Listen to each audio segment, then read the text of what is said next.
성부와 성자와 성령의 이름으로 말씀드립니다.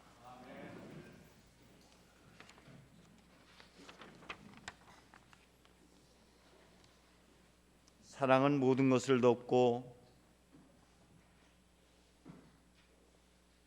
모든 것을 믿고 모든 것을 바라고 모든 것을 견뎌낸다고 사도 바울은 노래하고 있습니다. 사랑에 대한 목마름이 오늘 주제입니다.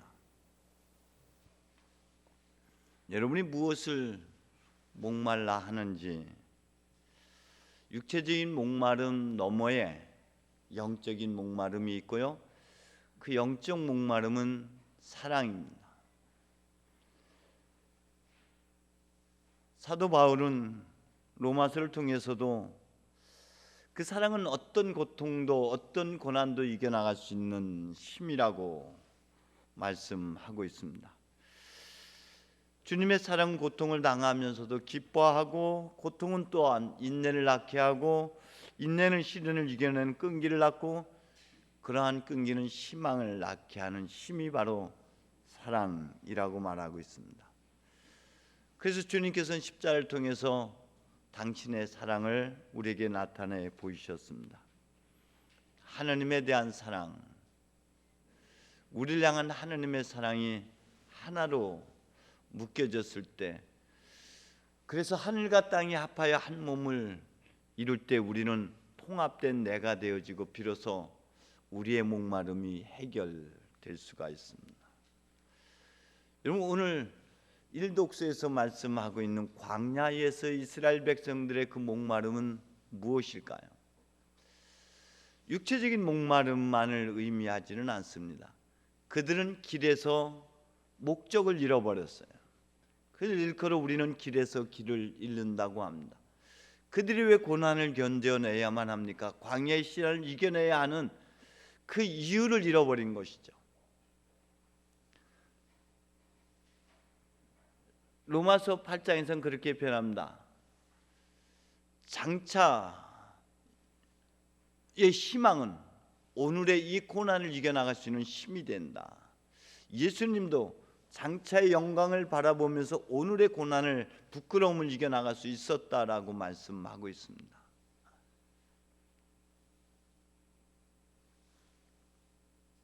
이스라엘 백성들은 광야에서 그 너머의 목적, 시련의 끝자락을 놓쳐버린 것이죠. 왜 고난을 받아야만 합니까? 왜 우리가 광야에서 이렇게 힘든 고생을 해야 하는지, 처음 그들에게 지팡이가 하나 있었습니다. 모세의 그 지팡이는 에집트에서 나일강을 쳤던 그 지팡이입니다. 그 지팡이는 이스라엘 백성들이 에집트 땅에서 물질적인 풍요로움은 가질 수가 있었습니다. 왜냐하면 광야에서 그들은 끊임없이 뒤를 돌아보면서 에집트 땅에서, 이집트 땅에서 그들의 풍요, 그들이 부추도 먹었고 삶은 고기도 먹었고, 그 그리움들을 광야에서 계속해서 되뇌이고 있습니다. 미로 짐작해 보건대 그들은 비록 종살이를 하였지만 풍요로웠다라는 것을 알 수가 있죠. 과연 우리는 이스라엘 백성처럼 무엇의 종이 되었고 무엇의 노예가 되었는지를 성찰해 볼 필요가 있습니다. 그들은 물질의 노예가 됐어요. 그들은 자유가 없었어요. 그들은 묶여있는 노예였습니다. 그들은 종살이였어요. 나일강을 쳤던 그 지팡이는 그들의 가슴을 친 것이죠. 빵 너머에 있는 자유, 인간의 욕구 너머에 있는 해방, 그것을 일깨웠던 지팡이가 바로 나일강의 지팡이인 겁니다. 이스라엘 백성들에게 그 굳어진 가슴, 굳어진 마음을 그 지팡이로 다시 쳐야지 그 안에서 샘물이 터져 나온다고 하는 것은 단순한 육체적인 바위가 아니라 우리의 가슴을 얘기하는 거고 우리의 완악한 굳어진 마음을 의미하는 것이죠. 그 옆구리에서 흘러나오는 물과 피를 상징하고 있는 것입니다. 다시 그 지팡이로서 굳어진 마음, 경직되어 있는 마음, 물질에 대한 그리움으로 집착을 가득 차 있는 그 마음을 내리쳐야지만이 그 안에서 선한 열정, 존재의 본질, 살아가야 하는 이유, 그 고난의 목적을 다시 한번 깨닫게 해준 때만 그들은 그 고난을 이겨나갈 수 있는 힘이 되는 것입니다. 그들에게 있어 희망이고 목적이 그들의 배고픔, 그들의 목마름을 채워줄 수 있는 것이죠. 오늘 사마리아 여인의 그 목마름 또한 어떤 목마름입니까? 그 목마름을 채워주는 그 물은 가축들도 마시는 물, 그저 습관적이고 육체적인 욕망에 사로잡힌 그런 그런 목마름이었죠. 그러나 인생에 있어서 그 목마름만이 전부가 아니라는 겁니다. 그 목마름은, 그 육체의 집착은 바깥에서 일정 정도는 해결할 수 있습니다만 영혼의 목마름까지는 해결해 줄 수가 없어요. 영혼의 목마름을 해결해 줄 수 있는 유일한 물은 각자의 가슴에서 흘러나오는 그 선한 뜨거운 그 열정들입니다. 각자의 마음 안에, 각자의 굳어진 가슴 안에는 하나님께서 심어준, 하나님께서 한처음에 담아준 마르지 않는 그 생명수가 여러분 가슴 안에 있습니다.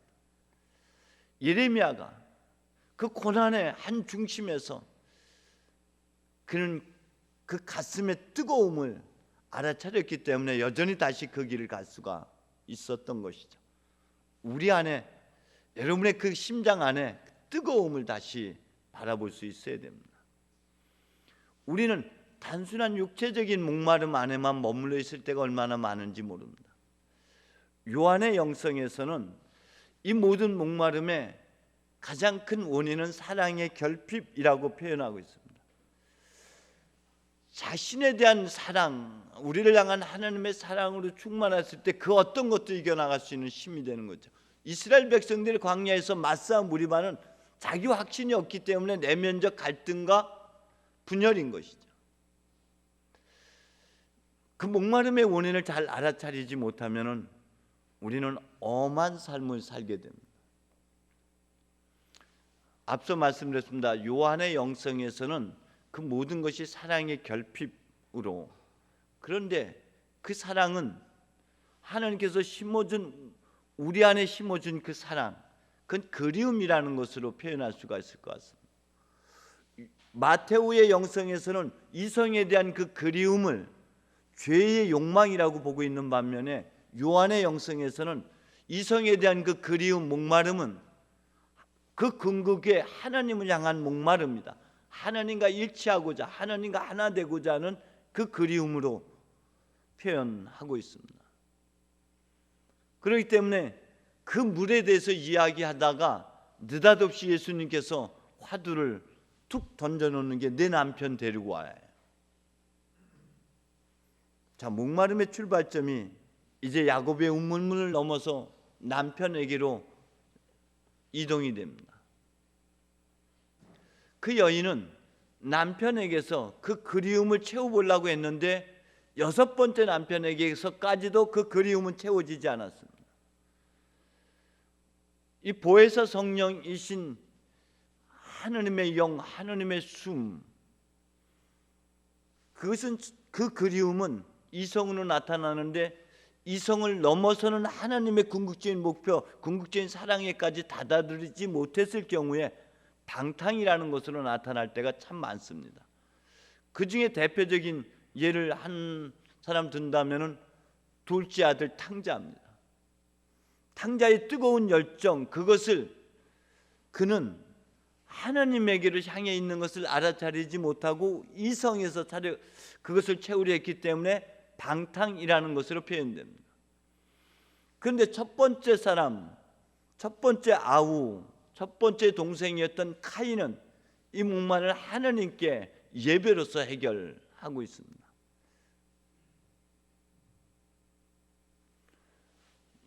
이제 예수님께서 남편 이야기에서 이야기를 꺼내자 여인은 뭘로 다 넘어가냐면은 예배로 넘어갑니다. 예배가 뭡니까? 하나님과 하나 되고자 하는 것이에요.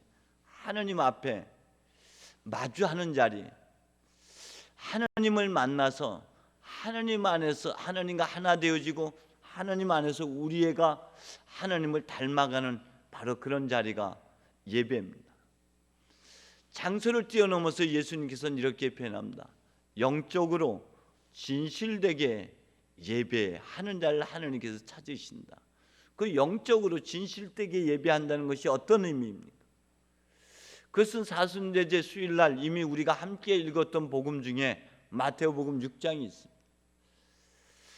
기도할 때 너희는 골방으로 들어가 보이지 않는 하느님께 기도하라고 성경은 말하고 있죠.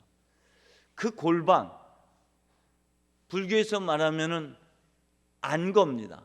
하안거, 동안거. 스스로 문을 걸어 잠그고 마음의 문, 빗장을 걸어 잠그고 빗장 없는 문이죠. 스스로 깊은 자기만의 동굴 속에 자기의 골방으로 들어가는 자리, 시면에 들어가 있는 자리, 시면에서 하느님과 마주하는 자리. 그것을 모세는 시나이산에서의 40일간의 기도, 하느님과 대화하는 여정으로 표현하고 있습니다. 그 대화 속에서 그의 모습이 변화되는 것이죠.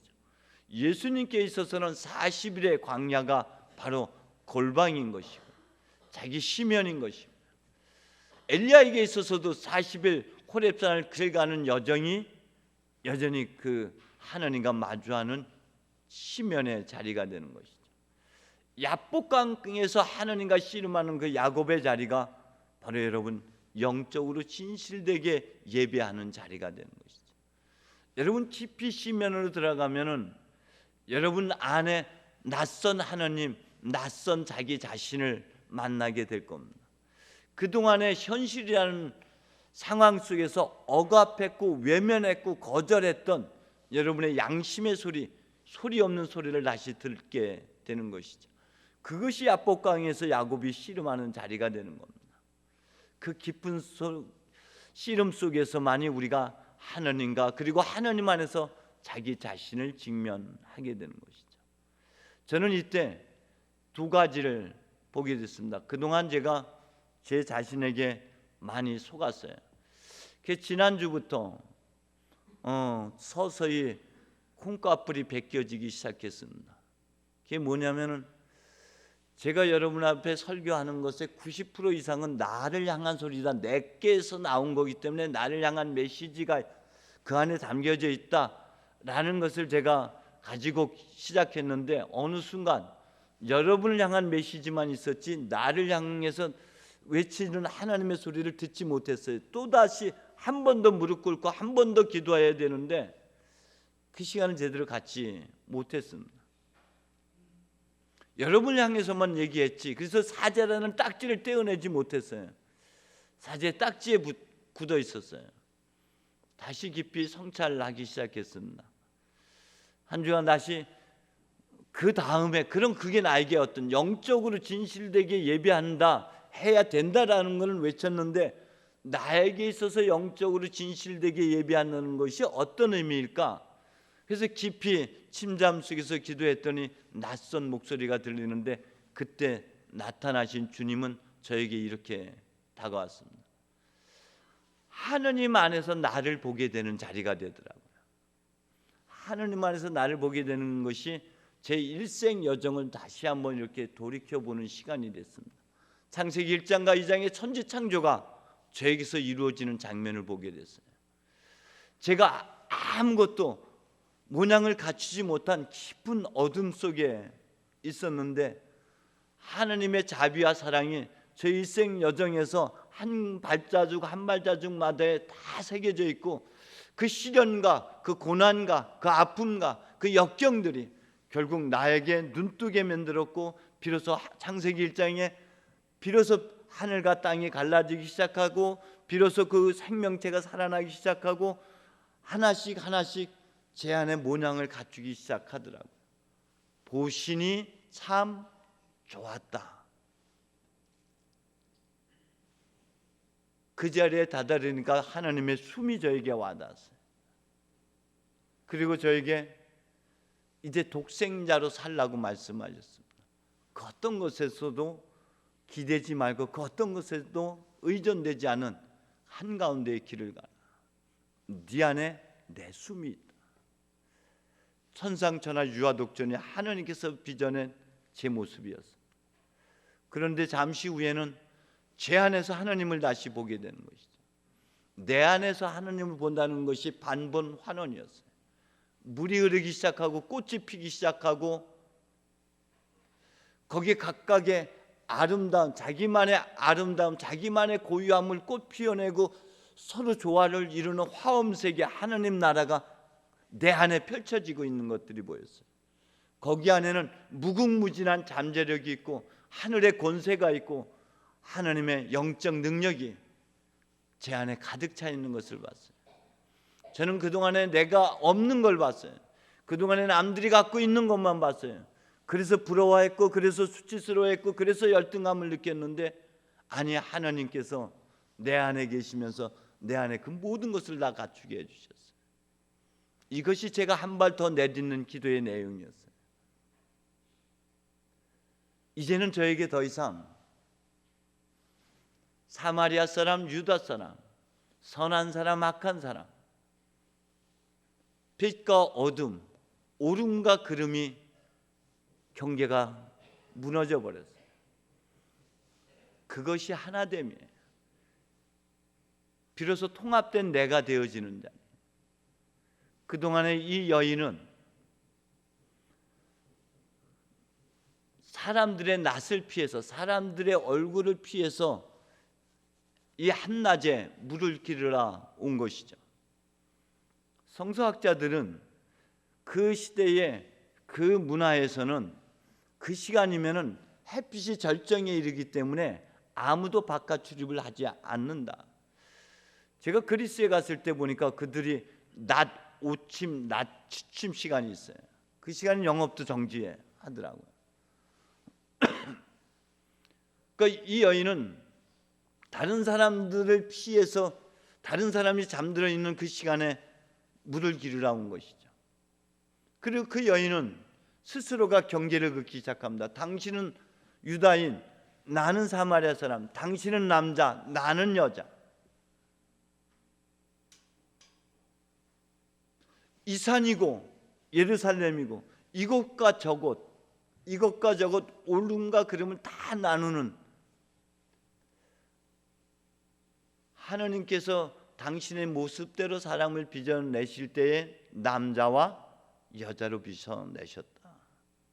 창세기 1장에 보면은 밤과 낮이 합하여 하루를 이룬다고 했어요. 하루가 되기 위해서는 낮만 있어서도 안 되고 밤만 있어서도 안 돼. 밤과 낮이 합하여야 비로소 하루가 되는 것처럼 우리 안에 빛만 있어서 자랑거리만 있어서 내가 되는 것이 아니라 내 안에 어둠이 있어야지. 내 안에 수치가 있어야 되고 내 안에 약함이 있어야 되고 내 안에 열등감이 있어야지. 그것들이 나를 성장하고 발전하게 하는 것이죠. 작은 고추가 매운 이유가 여기에 있는 것이고요. 키 큰 사람 치고 싱겁지 않은 사람이 없다는 말도 바로 여기서 나온 것이죠. 장점만 있으면, 밝음만 있으면은 여러분 성장과 변화와 발전이란 것이 없어요. 여러분의 어둠이 있기 때문에, 여러분의 실수가 있기 때문에, 여러분의 나약함이 있기 때문에 여러분은 성장하고 발전할 수가 있는 거예요. 내 뼈 중에 뼈요 내 살 중에 살이라고 내 어둠을 내가 맞아들일 때, 내 약함을 맞아들일 때, 내 열등함을 내 것으로 맞아들일 때 비로소 밤과 낮이 합하여 하루를 이루는 것이고요. 내가 빛과 어둠이 합하여 비로소 온전한 내 통합된 내가 되는 거예요. 내 안에 여성성, 남성성이 하나가 되는 거예요. 더 이상 둘이 아니고 내 안에 자랑거리만이 내가 아니라 나의 수치도 나인 것이, 그것이 맞아들입니다. 그것이 하늘과 땅이 합하여지는 자리예요. 그것이 육과 영이 합하여지는 자리입니다. 그것이 목마름이 해결되는 자리예요. 여러분 더 이상 나누지 마십시오. 이제 이 여인은 더 이상 물동이가 필요 없고 더 이상 바깥에 어떤 장신구가 필요 없어요. 이제 그는 스스로 자기가 피했던 동네 사람들에게 다가가서 동네 사람들과 함께 어우러지는 삶을 살아가게 됩니다. 더 이상 경계를 넘어서는 삶을 살게 되는 것이죠. 여러분, 사마리아 여인을 통해서 우리에게 주시는 메시지는 바로 이겁니다. 더 이상 경계를 긋지 말고 통합된 내가 되어지고 내가 나와 하나 되어질 때 나도 어우러지는 삶을 살아낼 수가 있는 것이죠. 모든 사람의 흠과 티도 내가 품어 안을 수가 있는 것은 내가 내 안에서 나의 어둠마저도 품어 안을 때만 비로소 가능해지는 것입니다. 기도하겠습니다. 하나님, 우리를 빚어내실 때에 흙과 그리고 하나님의 숨으로 우리를 빚어내셨습니다. 우리가 육체적인 욕망만이 아니라 그 안에는 언제나 성령의 갈망이 함께 있음을 다시 한번 보게 해 주옵소서. 성령의 그 갈망은 하나님과 하나 되며 내 안에 여성성 남성성이 하나 되어서 내 안에 빛과 어둠이 하나 되어서 비로소 온전한 인격을 이루는 것이 우리의 깊은 목마름인 줄로 믿습니다. 주님, 하늘과 땅이 합하여 하나를 이루듯이 이제 하나님의 숨과 제 자신의 연약한 육신이 합하여 온전한 나가 되게 해 주옵소서. 그리고 또한 우리 모두의 어둠마저도 품어 안는 사랑으로 우리가 이 길을 가게 해 주옵소서. 예수님의 이름으로 기도합니다. 아멘. 다 함께